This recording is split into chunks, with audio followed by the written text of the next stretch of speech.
Why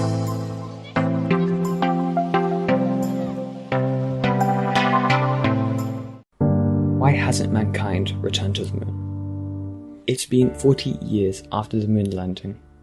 Why is it so difficult to go back? Moon travel industries have been closed since the 1970s in the USSR and USA. After the first successful landing of USA Apollo 11, the Russians closed down their programs. This is understandable. But why did the Americans shut down their programs? Their reasoning was that they didn't see the value in spending so much of their budget on it. But why don't they fly to the moon today? Even though the technology has advanced so far that Elon Musk, the creator of Tesla, in his new program in ITS, is planning to send a controllable drone to Mars, with the predicted landing to be in 2025. Enthusiasts are curious to this day about what they saw on the moon, and why did they have to cancel future flights. There are many strange and unknown scenarios that happened during the Apollo projects, but let's take one step at a time. Apollo's moon mission was one of the most expansive government initiatives in American history. During its peak years, some 34,000 NASA employees and 375,000 outside contractors took part in the program. Budget estimates vary, but in 2008, the Congressional Research Service put Apollo's inflation-adjusted costs at $98 billion, several times more expensive than the Manhattan Project, an equivalent of almost $500 for every man, woman, and child living in the United States in 1969. In December 1968, Apollo first orbited the moon, and 6 months later, on July 1969, the Apollo 11 shuttle carried the first people to take the step on the moon's surface. In December 1972, the Americans visited the moon 6 times, and NASA officially planned another 3 expeditions, but something went wrong. Just a year after Apollo 11 landed, NASA began to reprioritize. Plans for a space station were revived, and in 1970 they announced that Apollo 20 would be cancelled. In 1971, the White House intended to completely cancel the Apollo program after Apollo 15, but ultimately the 2 remaining Apollo missions were kept in place. Harrison Schmitt, who has been training for Apollo 18, was bumped up to Apollo 17 after NASA faced pressure from scientists to send one of their own to the moon. These expeditions were unexpectedly cancelled, and the moon program was completely stopped altogether. But why? Let's look into the details. After the first landing, astronomers around the world speculated that on the edge of the moon there were unusual phenomena taking place, such as unknown objects, unusual shapes that were moving around on the moon. And from these sightings, it became clear that on the surface of the moon, at different intervals, bright flashes appeared which shine in different tones, sizes, and moved differently. Enthusiasts noticed that you can see different unknown shadows move abnormally, and many say that they can see bright objects taking off, and these bright objects were relatively large to the moon. The objects would orbit sections of the moon and land on another side. Knowing this, NASA couldn't ignore these occurrences. They had to know what it was before they took flight. That's why in 1975, an entire scientific community was created for researching these anomalies. However, in 1978, NASA released a catalogue of these unknown anomalies, and it had up to 579 recorded events. These included unknown lights, moving objects, and vanishing craters and geometric figures. Note that these geometric figures have been noticed by British astronomer William Burt in 1871 in his personal catalogue of anomalies. In 1958, Professor Kozyrev, who was working in the Pavlivikos Observatory, said that over a period of hours, the center of the crater Alphonse was closed off by a giant red light. The hypothesis was instantly volcanic activity. However, that theory didn't stand, as scientists calculated that volcanic activity stopped millions of years ago.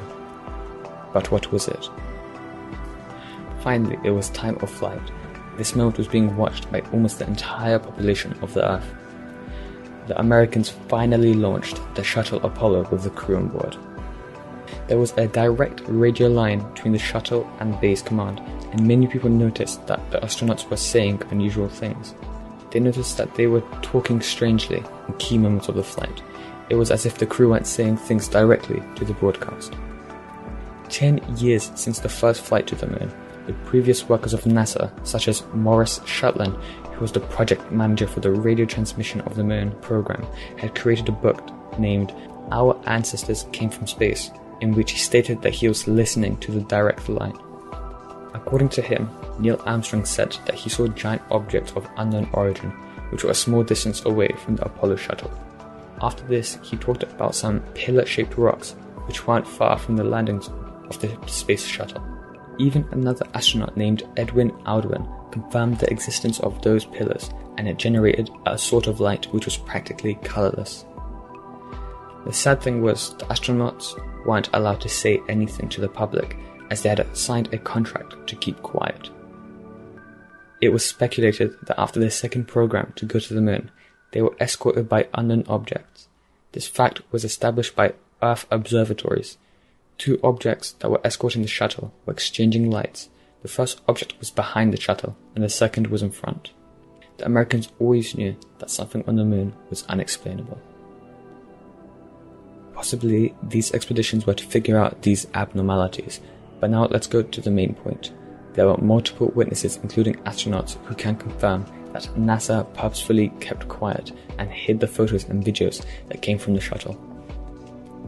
Here's a statement from Bob Dinn, who worked as Chief of Command in NATO of Analysis and Scouting Regiment. He claimed that majority of the pictures were destroyed, and that specialists of NASA only kept photos from the expedition that were allowed to be shown to the public.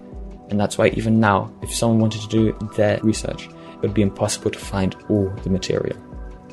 Bob Dinn also stated that the archive contained thousands of unique photos and 40 videos, and the reason for the cleanup was simple: society and government would be in conflict.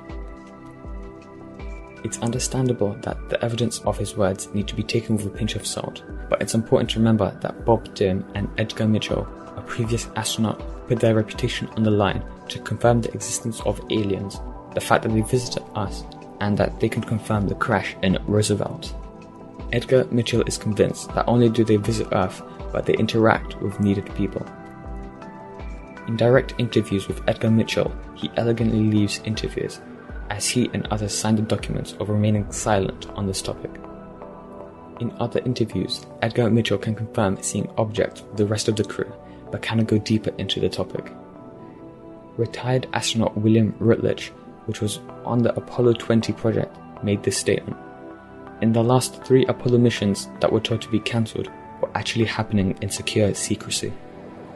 Rutledge, who was part of the secret travel of Apollo 20, said that on the dark side of the moon there were huge objects which were approximately 5 kilometers in length. The unknown ship had clearly crashed on the moon, and it was sitting there for more than 100 years. The reason we don't fly to the moon now, after so many years, is that all astronauts could confirm having seen objects on their mission. They can't talk about a lot of things, but that includes major objects, as they would be forced to be kept in deep secrecy, and don't make any excuse about the objects found on the moon. But what the Americans found on the moon cannot be known with certainty. The reasons for visiting the moon and potentially other planets and bodies in our solar system are numerous. They could be the greatest scientific endeavors of our existence, allowing us to further understand the creation of our planet and our solar system and the greater world around us.